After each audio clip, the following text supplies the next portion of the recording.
Hello, my dears. Daniela here, and welcome to another episode of the Spa Marketing Made Easy podcast. This episode that I just finished, I did an interview with Julia Kristina. She's someone who I've known for a couple of years now. She's a counselor. And every time I run into her at a business conference, we talk about vulnerability. We talk about putting yourself out there. We talk about getting over fear, all of these kind of things that are so important for entrepreneurs. And when I go out and when I meet with you, the esthetician, the solo esthetician, spa owner, every single time someone tells me how they're terrified of going on Facebook Live or posting on social media, whatever, going to a networking event, of really essentially putting yourself out there. And when you think about that deeply, all that comes down to is a fear of judgment. It comes down to vulnerability and being willing to really just put yourself out there to follow your dreams.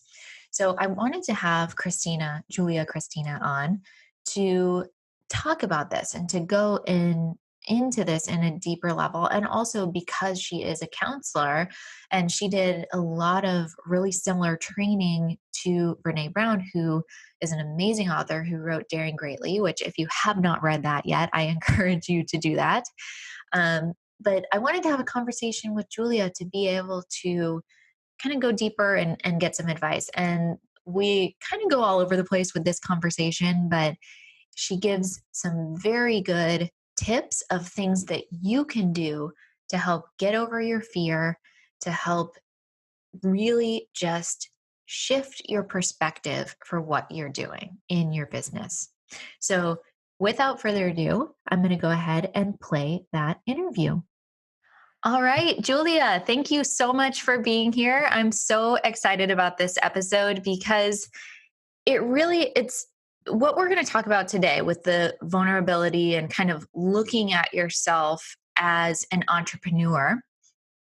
There's this whole personal development piece that comes into play that I hear so many estheticians are just like, I'm working so hard. I'm trying everything. I'm out there marketing. I'm following up with my clients, but I'm just not where I want to be. And one of the things that I see a lot of is these solo estheticians, they're not putting their pictures on their websites.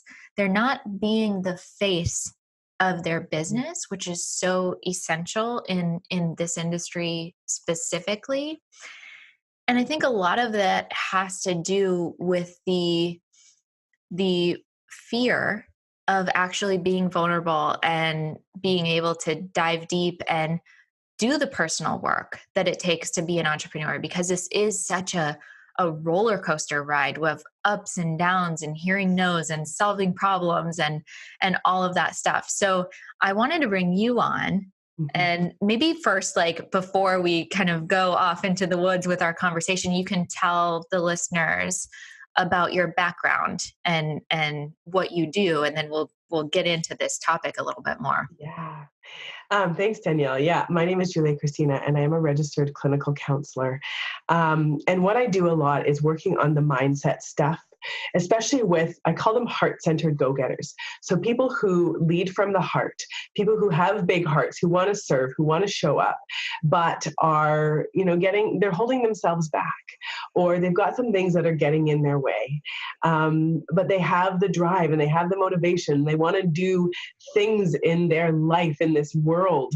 They want to make an impact, if it's a small impact on kind of a more micro local level, or if it's a bigger, more global impact, but really looking at the things that we do to sabotage ourselves, to hold ourselves back, that are sometimes subconscious, so we're not even aware that we're doing them, and sometimes they're semi-conscious, so we're kind of aware, and we're like, yeah, I know I'm doing this, but it's not that big of a deal, or maybe it's not too bad that I'm doing it, or I would do it this way, but I've got this reason. And so it's those reasons, it's those excuses, it's those fears, it's those worries, it's those stories and ideas that we tell ourselves that are really getting in our way. It's that mindset stuff. So yeah, so that's what I do, is really help men and women clear out and unblock and get past those things that are holding them back and getting in their way and keeping them small or hidden, preventing them from being how they want to be in the world and living the life that they want to be living, and having the career that they want to be having, and just, yeah, things just sort of falling into place the way that they want it to. And so much of the time, yeah, there are these external circumstances that can get in our way, but a lot of the time we are our own biggest barrier. And so it's perfect that we're having this conversation, Daniela. Do you think that, I mean, this is just my perception, but I'd love to hear your opinion too. Do you find that women have more of these types of kind of, who am I to be doing this? Or kind of these, like, maybe it's like perfectionism, but it's actually procrastination, like those kind of things than men? Or do you think men deal with it as well? That's such a good question. I think both men and women do deal with it, but I think a lot of it, if we could take a little bit, if we're going to go that direction, to take a bit of a feminist perspective, women being in power positions, women being primary breadwinners, women being strong and smart and successful is new, like relatively to, our time and place in history. Like, what is it that women, have really started doing this, like maybe a generation or two? Do you know what I mean? Like, there have been women in the past, 50 years or whatever, who have, it's not like women have been completely oppressed in this last like half century, but it's really, like, would you say, Danielle, I think that's really only been in like our generation, or maybe one or two generations back, that women have started to, change the narrative. But, I think especially for certain cultures, like I'm half Greek, half Italian. So my culture can be very patriarchal. And I grew up hearing, if I don't get some meat on my bones, I'm never going to have a nice Greek boy marry me. And that's one of those beliefs that it's like, men don't hear that. Men hear, what's your career going to be? And women grow up with, not all women, but some women grow up with, your job is to get married and make babies and take care of the house. Right. And so when there are so many incredibly intelligent and driven women out there that want to have careers, I know that women are opening businesses at a faster rate than men. And, we're really seeing in the spa industry, it is overwhelmingly female. Yeah. And we are such nurturing, loving, caring people in this industry that I think that's why we have a lot of these blocks where it almost feels like we should be taking care of these people out of love or out of compassion. And we almost put ourselves on the back burner. We put ourselves in this space where, oh, well, they can't afford it, or that's too much money, so I'm going to give more of my time, or I'll give them a discount or whatever, and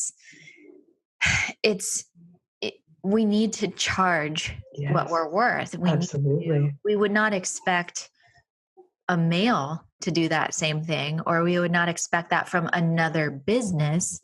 For there's rules and guidelines and policies and all of this kind of stuff. But it is an issue in our industry, I believe. Well, and I think I think a little bit of that, like we talked about, like that imposter, feeling like an imposter, like, who am I to be running a business? Who am I to be strong and smart and successful?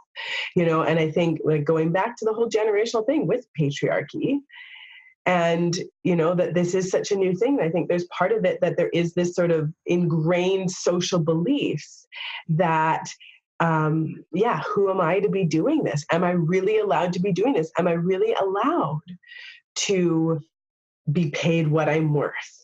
Or am I supposed to be this like caring, nurturing being who is taking care of everyone around me? But my question is there room for both? Can we be compassionate, caring, empathic people and charge what we want to. And it's not even really about what we're worth. It's about charging what we want to, charging what we feel good about. And that's a huge issue. You can imagine being a therapist, right? Like that is the essence of what I do, is people pay me to help them. And so when I first started as a therapist, you can imagine all the things in my head that were like, oh my gosh, I feel weird charging people for this. Like, am I allowed to charge people? Like, should I be giving all these discounts and really like undervaluing myself? And, really thinking like this, I had to really get clear on where that line is until I realized that I'm in the business of helping. And it's okay to be in the business of helping. I am providing something that needs to be paid for in order to get the full value out of it, or else it's just a friend, and we all have friends. And a friend is not your therapist. A coach is not your therapist. Your mentor is not your therapist. Your pastor is not your therapist. Your mother is not your therapist, even though she might think she tries to be. But, and just your really esthetician is not your therapist. And your massage and your hairdresser is not your therapist. Right? And how we feel like we are sometimes. I can imagine. But, really recognizing that you're providing a service, you're providing a valuable service. So as an esthetician, you are providing somebody with a valuable service. And I like to say allowed to be paid for that. We are, I always say I'm selling confidence. Mm. So many people look at what we do in the spa industry as, unnecessary spending. It's something you do when you have extra money. It's something you do to treat yourself. And there's this kind of, I don't know, we deal with the largest organ in the body. We're dealing with the health. And when someone, if you're allowing someone to relax for an hour and lower their cortisol levels and rebalance, how can they go out and show up in the world? If you're clearing up an issue where someone has acne and they're incredibly self-conscious about it, so they don't go out and apply for that next promotion. There's so many different things, whether they have a brown spot, whether they just want to look more awake, whether they just, whatever their reason, it doesn't matter. We are doing something that makes a difference and makes an impact. And so I want to see so many estheticians. I want to see them thriving and really owning what they do, because it's such a good service, such a good, we are doing so much good in the world. But to get back to kind of our topic here is that even though it's such a valuable service and we're providing so much help to so many people, estheticians don't like to self-promote. They don't like to put their pictures on their website. They don't like to, there's all the internal stuff that, when you're an entrepreneur and you're going through these ups and downs and all of that, how do you deal with that? How do you process that? How do you move past those ups and downs, those uncertainties, the who am I kind of stuff? Yeah. And I think there's the number one thing that we can do when it comes to this stuff is to take a step back and get really good and curious with ourselves, and to ask ourselves, what's really going on here? What am I really afraid of? What am I telling myself secretly, sort of in the corner of my mind, that I wouldn't really say out loud, that I'm worried about happening if I put myself out there? And I remember one of the things when I went into private practice as a counselor, and I had my website, I had my website done, and my face was on the front page.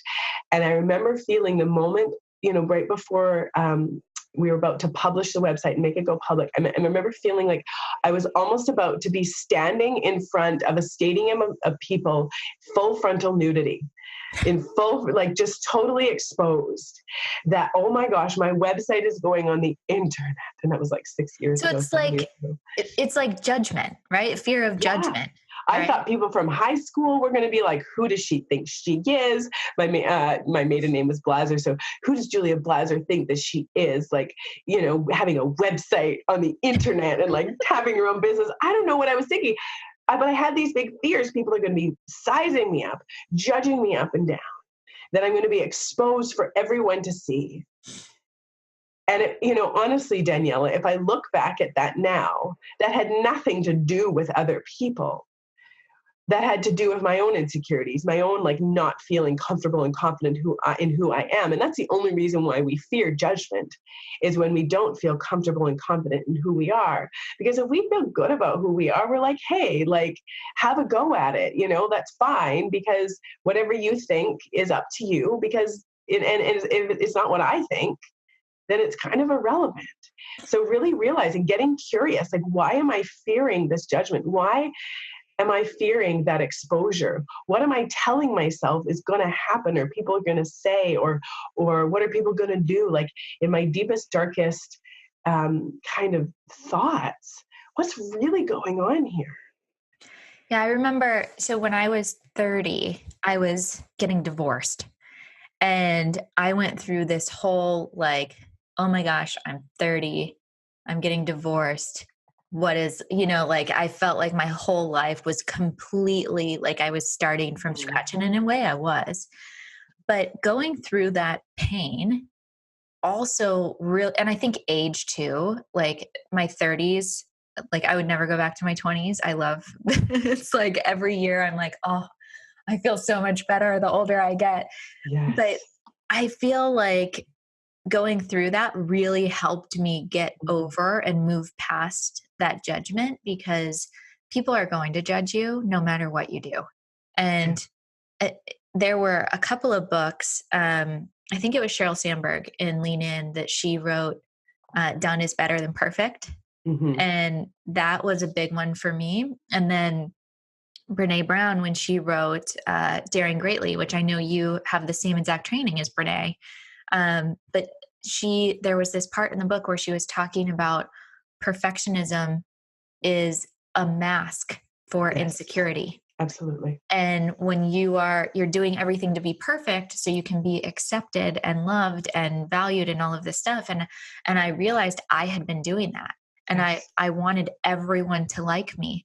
And I always, as people pleaser.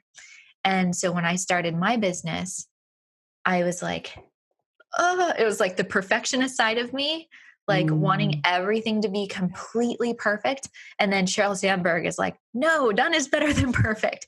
And so it's been this ongoing battle. But I remember that exact same feeling of like, okay, my website is up, I'm here, and it wasn't perfect. But the important part was that I hit publish.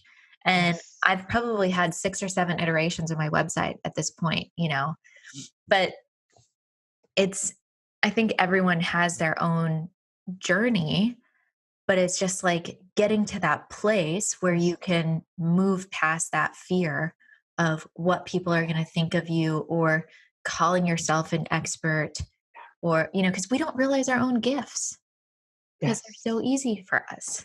Yeah. And judgment. I mean, gosh, that's a whole topic for we could talk about that forever. And really understanding that someone else's judgment of me, first of all, it's none of my business what anybody else thinks of me, unless they make it my business in a clear, kind, and respectful way. If they are genuinely concerned about something that I am doing, they won't do it by, flinging mud from the nosebleeds. That's not how someone who's genuinely concerned is going to approach you if they're worried about something that you're doing, or if you're doing something, wrong in their eyes. They're going to come from genuine concern, and they're going to approach you, and they're going to say, hey, Julia, or hey, Daniela, I noticed that this is happening. Like, I'm worried about this. I don't know if this is a great idea. And even then we take it with a pound of salt, and we say, okay, I'm going to take your feedback, and I'm going to reflect on it, and I'm going to really just take it in and weigh it out and see where it sits with me and how it sits with me, and decide whether or not I agree or accept it. Okay. So that's when someone, is genuine concern about something that we're doing.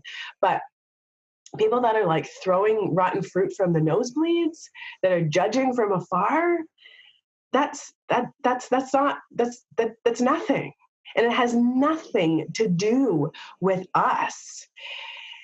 Judgment, and I've said this before, I put this quote up on Instagram a little while ago, and we're going to go kind of deep here, but judgment is the first thing I see in you because it's the last thing I want to see in me. Judgment is always a reflection of our own struggles, our own issues, our own insecurities that we're deflecting onto someone else. And that's a whole kind of deep thing. But if you think about it, there are things, and I mean, we all judge. We're not, let's be honest, we're not sitting here on our pedestals. We all judge. But there are certain things that we judge people for and certain things we don't notice. We don't even notice them, that somebody else might judge them for. The only things that we judge people for are the things that we are struggling with ourselves. It's the only things we can judge them for because it's the only things that we're aware of. It's vulnerabilities that we have that we're pointing out in somebody else to deflect from our own vulnerabilities. Does that make sense?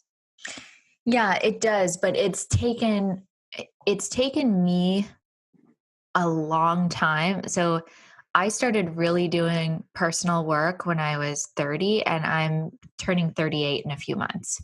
So it's been almost 8 years of doing this work, and it's still sometimes can be really hard to grasp. Yes. So I'm thinking how do you help the estheticians or the women, maybe they're in their early to mid 20s and they're still going through figuring out who they are, because for me, a big thing for me when I was in my 20s was I needed a fancy title and I needed to be, I had to make a certain amount of money to, because I wanted all of these things to, make it, to show that I had made it. And that was all ego based. That was all I realized overcompensation, right? Yeah. The perfectionism, the title, the money, all of these things. And that has nothing to do with who I am as a person, which is the real work, which is when, you do that. And then it's amazing because that's when my business actually and my career really took off, was when I worked on me. Yes. And worked on the inside stuff. So these women that are starting businesses in their 20s, and wanting to do the work, and they're doing the strategy and they're doing the work and they're driven, but maybe they have subconscious. I don't know. I just I wish there was a way to not have them have to go through that whole process, because I know there's so many amazing women entrepreneurs and what they can give to the world, but it is such a block to have that, insecurity or fear of judgment, just as something as simple as pressing the live button on Facebook Live. That stops people in their tracks. It's a big deal. It's a big deal. It feels very, like I said, it feels like that full frontal nudity, you're standing there and you're exposed, and it can be a hard hurdle to overcome. But I think, honestly, Daniela, one of the most powerful tools that, so I talked about getting curious, I'm asking myself, what am I worried about? What am I afraid of? What am I thinking might happen? What's going on inside of me? So really just getting curious, not judging ourselves for struggling with it or feeling insecure. And we could do that. I imagine the spa industry, I'm here to help women feel confident. And I'm here to help women feel beautiful and accept themselves and be good and, just feel good about who they are. And I don't even feel good about who I am. Oh my gosh, I'm such a fake. I'm such a fraud. I'm such a phony. Mm-hmm. Right. And we can start going on and judging ourselves for not being perfect. Not having it all together. Without even realizing it. Yeah. Without even realizing. I mean, what is the brain? So the brain, don't we have something 90,000 thoughts a day or something insane? Ridiculous. So it's our brain's like a little cage of monkeys. There's these monkeys sort of going around here and there and everywhere, jumping all around. And Learning how to just like, and that's a big thing about getting curious, is learning how to quiet the mind and learning how to just say, okay, what's going on? I'm not going to judge myself for having these feelings. I'm not going to judge myself for being scared. I'm not going to judge myself from, being worried or concerned about this or having this like feeling like, oh, I just don't want to do it. I don't want to put myself out there. I'm not going to judge myself for that. What I'm going to do is first I'm going to get curious and ask myself, what's going on? What am I afraid of? What am I feeling insecure about? What am I fearing? What am I worried about? Okay, so I'm going to get curious about it, and I'm going to be kind to myself as a good friend who wouldn't sit down and be like, okay, what's wrong with you? This is what you need to do. This is what you need to do. Like, stop doing this, stop doing that. A good friend would sit there and want to understand. Tell me more about that. Tell me what's been going on. Okay, where is this coming from? Like, why is this coming up for you? And, why are you thinking this, or why are you feeling this way? Like, what's going on? Where does this rooted? Like, there's some insecurities there, and just getting really open and honest with ourselves. And then the second thing that we need to do, and this is my favorite piece, and this piece I've brought into my work. I do it in all my courses and all of my trainings and in my one-on-one work, and it's changed the game, is self-compassion. So self-compassion is a whole other piece. And what self-compassion essentially is learning how to be with ourselves in a caring and compassionate way. So instead of judging ourselves, which we all do, what's wrong with you? You're pathetic. Just get over it. Why can't you do this? Why are you so weak? Why are you such an idiot? Why are you such a loser? Like, look at everyone else is doing. What's wrong with you? Why don't you exercise? Why don't you eat right? Why aren't you making X amount of money? Yeah. And self-compassion comes in. And one piece of self-compassion is learning again, like how to speak to ourselves as a dear friend, and just learning how to say like, hey, this is what I'm feeling.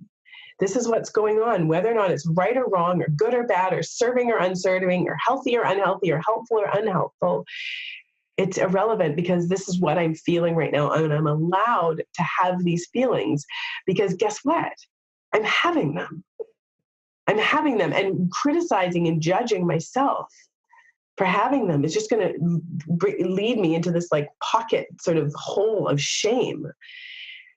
And I'm not going to be able to get out of it. And that shame is going to compound and keep me even more hidden and more held back, because I'm going to be feeling ashamed of the fact that I'm struggling. So not only am I struggling with feeling insecure or feeling apprehensive or feeling uncertain, now I'm judging myself and I'm criticizing myself and I'm berating myself and I'm rejecting myself for having these feelings. So now I've got this huge, big boulder of shame that I'm getting crushed under. So how we stop that cycle is to just learn how to say, like, oh, I notice myself feeling insecure. I think I'm allowed to feel insecure. It can feel very vulnerable putting yourself out there. I think you have to give yourself the time to even just be quiet. And if that means going for a walk, doing a little meditation, doing something, because you can't even answer those questions unless you have time to pause. Yes. So if you're trying to be curious, because it's so much of it is subconscious, like you don't even realize it's there. You're just reacting, but we're just going. Yeah. We're just going. We don't even stop and take a second. And it's funny. I've been working with this. I have been working with this woman for a little while, and we were really working on just like checking in with herself. And she said that was one of the biggest things, we, of course, like all the things that we learned and we talked about and were huge as well. But she said, one of the biggest things for me, Julia, has been learning how to check in with myself. Like, it's so funny how we don't check in with ourselves. We don't say like, hey, self, how you doing? What's going on? How are you feeling? And if I'm feeling like triggered with some kind of uncomfortable emotion, like, what's going on here? Why am I feeling this way? What's happening? Where is this coming from? What am I afraid of? What am I worried about? What am I feeling ashamed of? What am I feeling embarrassed about? And just asking ourselves and having that moment, exactly like you said, Danielle. And we don't check in. We're just bouncing from one thing to the next, to the next, to the next. Yeah. Goodness. I know. So that's a lot of kind of deep stuff into personal development. And it may not seem that way, but if you really go deep with those questions and really check in with yourself, it is. Yeah. So, is there anything else you wanted to add for our estheticians out there before we finish up here? Yeah. I mean, fear is such a huge thing. It holds so many of us back. And, one of the things that really helped me was a piece of advice that I got right before I put myself out there and started showing up. And so exactly what you said, Daniela, for everyone who's listening, really connecting with and recognizing what you are providing for women. And in a lot of ways, I talk a lot as a therapist about self-care and how essential self-care is, because again, as women, we are socialized to be those caregivers. So a lot of us are giving a lot to other people, but we're forgetting the most important person in this equation that needs to be given to as well is us. And I'm not the most important person to anyone else. And I'm not supposed to be the most important person to anyone else, but I am the most important person to me. Because if I don't take care of me, I am no good to anybody else. And the other reason, I know it can kind of get people a little bit wiggly and get their spidey senses up if they're ooh, I'm the most important person to me. That sounds so narcissistic. That sounds so selfish. Julia, no. But hang on a second. It doesn't mean that it's all about me. But it also doesn't mean that it's not never about me, right? And so really looking at, it's not about being a narcissist. Taking care of ourselves and being good to ourselves doesn't mean that I'm the only person that counts, but it means that I count too. Because at the end of the day, nobody else is going to be as impacted by your happiness and well-being than you. Does that make sense? You are the person who is going to be most impacted by how you're doing. Can we agree on that? Does that make sense? Absolutely. Absolutely. Yeah. And I think I feel that even more as a mom. Because right. when you do have children, my daughter is almost 19 months old.